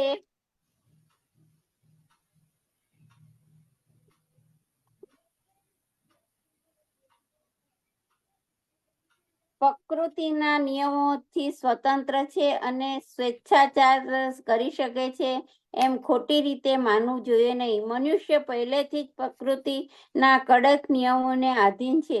તેમ છતાં જો તે કૃષ્ણ ભાવનામાં રહી કર્મો કરે છે તો તે પ્રકૃતિથી ગૂંચોમાંથી સત્વર મુક્ત થાય છે. મનુષ્ય કાળજાની કોરે લખી રાખવું જોઈએ કે જે મનુષ્ય કૃષ્ણ ભાવનામાં સક્રિય રહેતો નથી તે પોતે જ ભવસાગરમાં વમળોમાં ડૂબી રહ્યો છે. બંધ જીવને શું કરવું જોઈએ અને શું ન કરવું જોઈએ એની ગતાગમ હોતી નથી. પણ જે મનુષ્ય કૃષ્ણ ભાવથી કર્મ કરે છે તે અકાર્ય પંચાત કરવી પડતી નથી. તે મુક્તપણે કર્મ કરી શકે છે કેમ કે તેના અંતરમાં રહેલો કૃષ્ણ તેને પ્રેરણા આપે છે અને ગુરુ તેને બહલાવી આપે છે. શ્રી કૃષ્ણાર્પણમસ્તુ. જય શ્રી કૃષ્ણ. જય શ્રી કૃષ્ણ. જય શ્રી કૃષ્ણ. શ્લોક નંબર 58 દીપિકાબેન. હા, જય શ્રી કૃષ્ણ. પણ એમને 58મો વાંચ્યો તો મને 57મો વાંચવો પડશે. ઓકે. હા, એટલે 58 જ કીધો તો સેજલ. મેં 57 તે મને 58 કીધો બકા એટલે મેં 57 દીપિકાબેન તમે 57 વાંચી લો. હા. ચેતસા સર્વ કર્માણી મયી સંન્યસ્ય મત્પરા બુદ્ધિયોગ સ્પાશ્ચિત્ય ચિત્ત સતતમ ભવ. બધા કર્મોમાં હંમેશા મારો જ આધાર રાખ અને હંમેશા મારા રક્ષણ નીચે જ કામ કર. આ રીતે મારા ભક્તિ યોગનો આશ્રય કરી નિરંતર મારી ભાવનાવાળો થા. કૃષ્ણ ભાવનામાં રહેલો મનુષ્ય જગતના સ્વામી તરીકે વર્તતો નથી. તેણે સેવકની જેમ ભગવાનની આજ્ઞા માથે ચડાવીને વર્તવું જોઈએ. સેવકને વ્યક્તિગત સ્વતંત્રતા હોતી નથી. તે સ્વામીની આજ્ઞા અનુસાર વર્તે છે. સર્વોચ્ચ સ્વામી ભગવાન છે અને ભક્ત તેમના વતી કામ કરનાર નિત્ય દાસ છે. તેથી ભક્તને લાભ હાનિમાં અનુરાગ હોતો નથી. તે તો ભગવાનની આજ્ઞા પ્રમાણે પોતાનું કર્તવ્ય નિષ્ઠાપૂર્વક બજાવે છે. કોઈ એવી દલીલ કરે કે અર્જુન કૃષ્ણની સીધી સૂચના મુજબ વર્તતો હતો પણ કૃષ્ણ પ્રત્યક્ષ ન હોય ત્યારે મનુષ્ય કેવી રીતે વર્તવું? આનો જવાબ એ છે કે તેણે ભગવાન કૃષ્ણે ગીતામાં આપેલ બોધ પ્રમાણે ગુરુના માર્ગદર્શન હેઠળ વર્તવું જોઈએ. તેમ કરવાથી પરિણામ એક સરખું જ આવશે. અહીં મત પર શબ્દ એ નિર્દેશે છે કે મનુષ્ય માટે કૃષ્ણ ભાવનામાં રહી કૃષ્ણ પ્રત્યે કર્મ કરવા સિવાયનું જીવનમાં બીજું કોઈ લક્ષ્ય છે જ નહીં. આ રીતે કર્મ કરતા મનુષ્ય કેવળ કૃષ્ણનો જ વિચાર કરવો જોઈએ. આ કર્મ કરવા કૃષ્ણે જ મને નિમ્યો છે. કૃષ્ણની આજ્ઞા છે કે આ કર્તવ્ય મારે જ બજાવવું, એ તેનું રટણ હોવું જોઈએ. આ પ્રમાણે કર્મ કરતા મનુષ્ય સ્વાભાવિક રીતે કૃષ્ણને સતત સ્મરવા પડે. આ છે પૂર્ણ કૃષ્ણ ભાવના. પરંતુ મનુષ્ય એ પણ ધ્યાનમાં રાખવાનું છે કે સ્વેચ્છાચાર કરી એનું પરિણામ ભગવાનને અર્પણ ન કરી શકાય. આવા કર્તવ્યને કૃષ્ણ ભાવનાથી કરાતી ભક્તિમાં સ્થાન નથી. મનુષ્ય કૃષ્ણની આજ્ઞા અનુસાર વર્તવાનું છે, એ એક અતિ મહત્વનો મુદ્દો છે. અને કૃષ્ણની આજ્ઞા પરંપરાના ગુરુ દ્વારા વ્યક્ત થતી હોય છે. તેથી ગુરુની આજ્ઞાને સૌથી મહત્વની ફરજ ગણવી જોઈએ. જો મનુષ્યને સદગુરુ મેળવવાનું સદભાગ્ય સાંપડે અને જો તે તેમના આદેશ અનુસાર વર્તે તો તે કૃષ્ણ ભાવનામાં સ્થિર થઈ જીવનની સિદ્ધિ અવશ્ય પામશે. જય શ્રી કૃષ્ણ. ગુરુનું કેટલું બધું ઇમ્પોર્ટન્સ છે, જોયું ને. ઠાકોરજીની સેવા કરવામાં આપણે તો પુષ્ટિ માર્ગમાં તો બહુ જ ગુરુનું મહત્વ છે. શ્લોક નંબર 59 હર્ષિદાબેન. જય શ્રી કૃષ્ણ. જય શ્રી કૃષ્ણ સર્વે જય વૈષ્ણવોને. શ્રી કૃષ્ણ. અધ્યાય 18મો શ્લોક નંબર 59. યદહંદારમ આશ્રિત્યમ ન યોષસ્ય ઇતિ મનયસે મિથ્યેસ વ્યવસાયસતે પ્રકૃતિસ્તવામ નિયોક્ષતિ. તેનો અનુવાદ છે, તું મારા આદેશ અનુસાર કર્મ નહીં કરે અને લડીશ નહીં તો તું એ ગેરમાર્ગે દોરવાઈશ. પોતાના સ્વભાવે કરીને તારે યુદ્ધમાં જોડાવું પડશે. એનો ભાવાર્થ છે, અર્જુન એક સેનાની હતો અને ક્ષત્રિય સ્વભાવ સાથે જન્મ્યો હતો. તેથી યુદ્ધ કરવું એ તેનું સ્વાભાવિક કર્તવ્ય હતું. પરંતુ અભાવવશ તે ડરતો હતો કે પોતાના ગુરુ, પિતામહ તથા મિત્રોનો વધ કરવાથી તેને પાપ લાગશે. વસ્તુત તે પોતાને પોતાના કર્મનો સ્વામી માની રહ્યો હતો. જાણે કે પોતે જ આવા કર્મોના સારા નરસા ફળોનો દોરી સંચાર કરતો હોય. તે ભૂલી જતો હતો કે ત્યાં સ્વયં પૂર્ણ પુરુષોત્તમ પરમેશ્વર હાજર હતા અને તેને યુદ્ધ કરવાનો આદેશ આપી રહ્યા હતા. એ જ બુદ્ધિ જીવની વિસ્મૃતિ છે. પણ પૂર્ણ પુરુષોત્તમ પરમેશ્વર નિર્દેશ આપે છે કે શું સારું છે અને શું ખરાબ છે. અને મનુષ્ય જીવનની સિદ્ધિ પ્રાપ્ત કરવા માટે કૃષ્ણ ભાવનામાં માત્ર કર્મ કરવાનું છે. કોઈ મનુષ્ય પોતાના ભાગ્ય વિશે ખાતરીપૂર્વક જાણી શકે નહીં, પણ ભગવાન જાણી શકે છે. માટે સર્વોત્તમ માર્ગ એ જ પરમેશ્વર પાસેથી નિર્દેશ પ્રાપ્ત કરીને કર્મ કરવામાં આવે.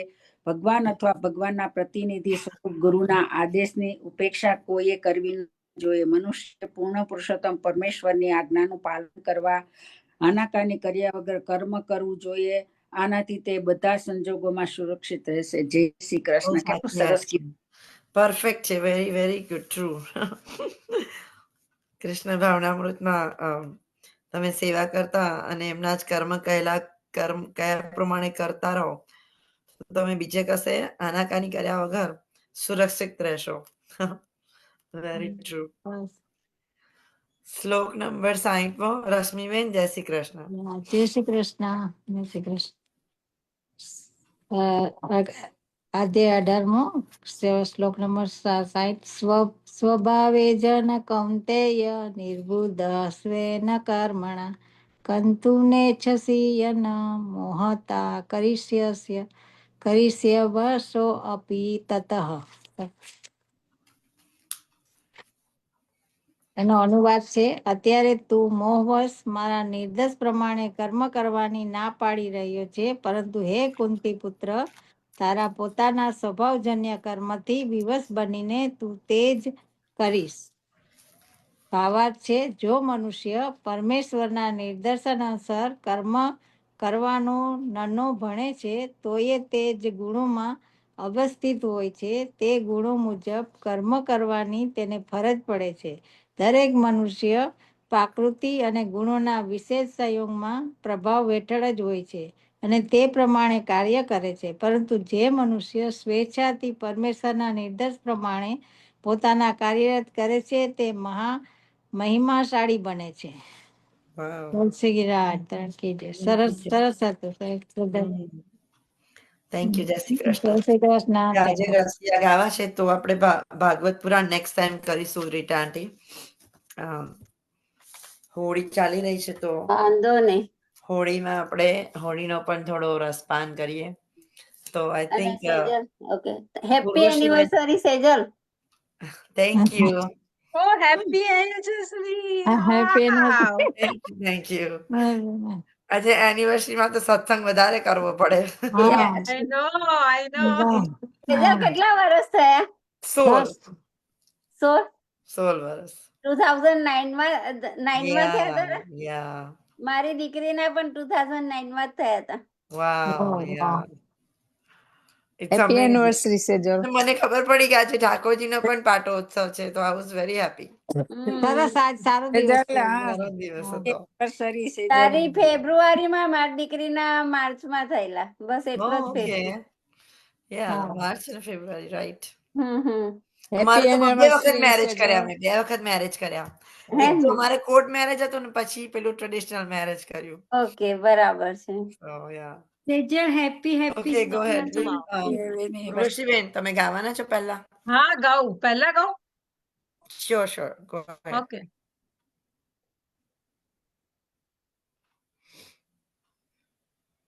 આપણું ફેવરિટ ગીત કહીએ આપણે રશિયામાં રોજ જે બધા ખાતા હતા નાના હતા ત્યારે મંદિરમાં મજા કરતા હતા ને એમાં કાના પિચકારી મત માર મેરે ઘર સાસ લડેગી રે સાસ લડેગી રે मेरे घर लड़नी लड़ेगी रे काना पिचकारी मत मार मेरे घर सासु लड़ेगी रे सासु टुकरिया मेरी रे खोटी गाली दे मुको दक नहीं रोटी नड़ंद बड़ी बदमाश पिया के कान भरेगी रे काना पिचकारी मत मार मेरे फिर सास लड़ेगी रे सास लड़ेगी रे मेरे गिर लड़नी लड़ेगी रे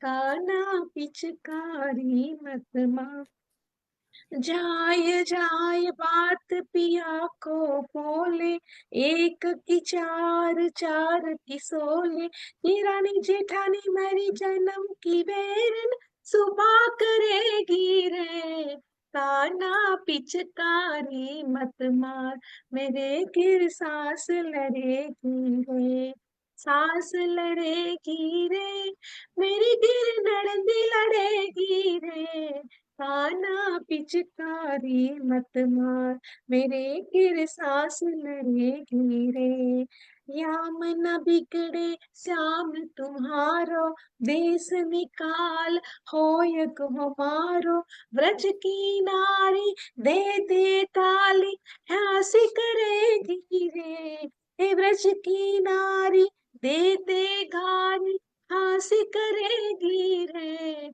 काना पिचकारी मत मार मेरे फिर सास लड़ेगी रे सास लड़ेगी रे मेरे गिर नड़ंदी लड़ेगी रे काना पिचकारी मत मार हाँ पाए पड़ू तेरे भैया श्याम न पकड़ो मेरी भैया सूर श्याम मोतन की माला टूट पड़ेगी रे काना पिचकारी मत मार मेरे गिर सास लड़ेगी रे सास लड़ेगी रे मेरे गिर नड़ंदी लड़ेगी रे काना पिचकारी मत मार मेरे गिर सास लड़ेगी रे जय श्री कृष्ण જય શ્રી કૃષ્ણ. તમારે ગાવું હતું Rashmiben? I think she just Rashmiben, are you there? There you are. જય શ્રી કૃષ્ણ.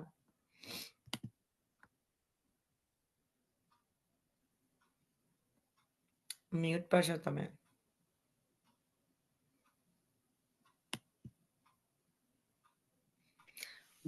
હા, જય શ્રી ઉર્વશીબેન, તમારે કૃષ્ણ. દર વખતે સત્સંગમાં આવવું જય પડશે, શ્રી- ઓકે? હા હા હા હા જો ગાઉં છું. You ઓકે, can't જય miss Shri the Krishna. satsang. હા, જય શ્રી કૃષ્ણ. જય જય શ્રી શ્રી કૃષ્ણ. हाँ, बोल श्री गिरिराज धरण की जय, होड़ी की रसिया की जय। आज बीरज में होड़ी रे रसिया, आज बीरज में होड़ी रे रसिया, होड़ी होरी होड़ी पर जोड़ी रे रसिया, होरी होरी पर जोड़ी रे रसिया, आज बीरज में होड़ी रे रसिया, कौन के हाथ कनक पिचकारी, कौन के हाथ का मोरी रे रसिया, आज बीरज में होड़ी रे रसिया, कृष्ण के हाथ कनक पिचकारी, राधा के हाथ का मोरी रे रसिया, आज बीरज में होली रे रसिया, कौन गाम के कुंवर कन्हैया, कौन गाम राधा गोरी रे रसिया, आज बीरज में होली रे रसिया, नंद गाम के कुंवर कन्हैया,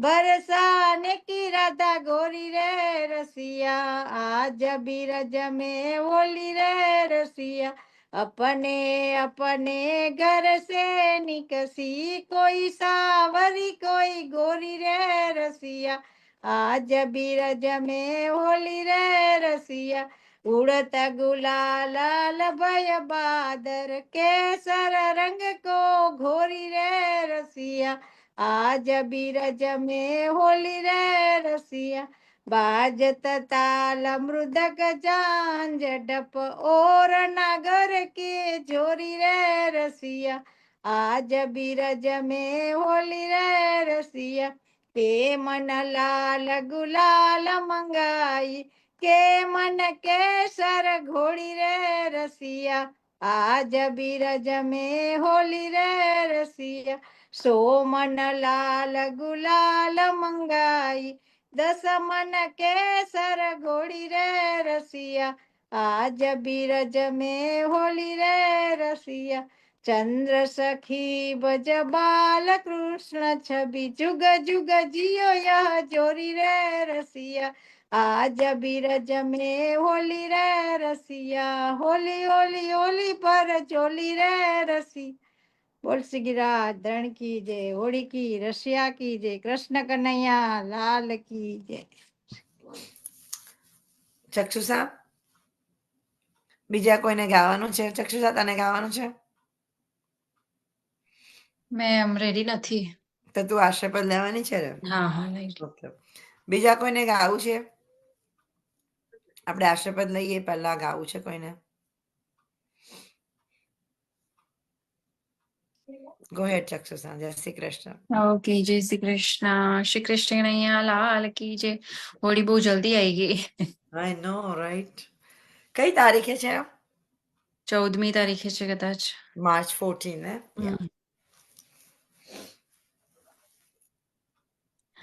શ્રી વલ્લભ પ્રભુ કરુણા સાગર, જગત ઉજાગર ગાઈએ, શ્રી વલ્લભ પ્રભુ કરુણા સાગર, જગત ઉજાગર ગાઈએ, શ્રી વલ્લભ કે ચરણ કે બલી બલી જાઈએ, જગત ઉજાગર ગાઈએ, વલ્લભી સૃષ્ટિ સમાજ સંગ મિલા, जीवन को फल पाइए, श्री वल्लभ गुण गाइए, याहि તે રસિક કહીએ, જગત ઉજાગર ગાઈએ. શ્રી વલ્લભ પ્રભુ કરુણા સાગર, જગત ઉજાગર ગાઈએ. શ્રી કૃષ્ણ કનૈયા લાલ કી જય. ચક્ષુસા તારો છે ને તે હવે ધીમે ધીમે તારું હવેલી સિંગિંગ થતું જાય છે. Really nice, very nice.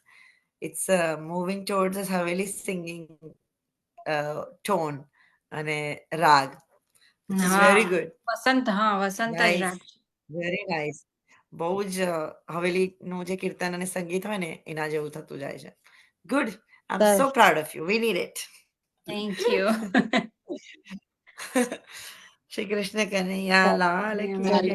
આજના આપણા સત્સંગમાં આપણાથી કોઈ પણ ભૂલ થઈ હોય આપણી વાણી, વિચાર અને વર્તનમાં, તો પ્રભુ અમને ક્ષમા કરે. બધા વૈષ્ણવોને જય શ્રી કૃષ્ણ. ચાલો ગિરિરાજ ધરણ કી જય. કનૈયા લાલ કી જય. ગોપાલ લાલ પ્યારે કી જય. શ્યામ સુંદર શ્રી અમને મહારાણી કી જય. જય. ગુસાઈજી પરમ દયાળ કી જય. સર્વ વૈષ્ણવ જય શ્રી કૃષ્ણ. વલ્લભાધીશ. સર્વ વૈષ્ણવોને જય શ્રી કૃષ્ણ. અગિયારસમાં કોઈને સત્સંગ સાંભળવો હોય ને તો યુએસએ સંઘ ઓફ ની હું તમને લિંક મોકલીશ. દર 11 હોય છે એ લોકોનો. હા, તો કોઈ વૈષ્ણવને સાંભળવો હોય તો હું લિંક મૂકીશ. આપણા શ્યોર. ઇવન છે ને એમાં મૂકી દઈશ, એટલે તમારે કોઈને સાંભળવું હોય તો દર 11 હોય છે 9 વાગે રાતના. નાઇસ. Okay, thank you. જય શ્રી કૃષ્ણ બધા વૈષ્ણવોને. જય Shri Krishna. Happy happy anniversary. Thank you દીપિકાબેન. Happy anniversary. મંડે 11 છે ને. તમારા બધાના આશીર્વાદ. મંડે 11 અને બુધવારે મંડે 11 24મી. હા, 24. હા, અને 26મી 26 શિવરાત્રી. હા, મહાશિવરાત્રી. મહાશિવરાત્રી. જય શ્રી કૃષ્ણ. જય Shri Krishna. Happy anniversary day again. Thank you. Thank you. Thank you. Enjoy. Yeah.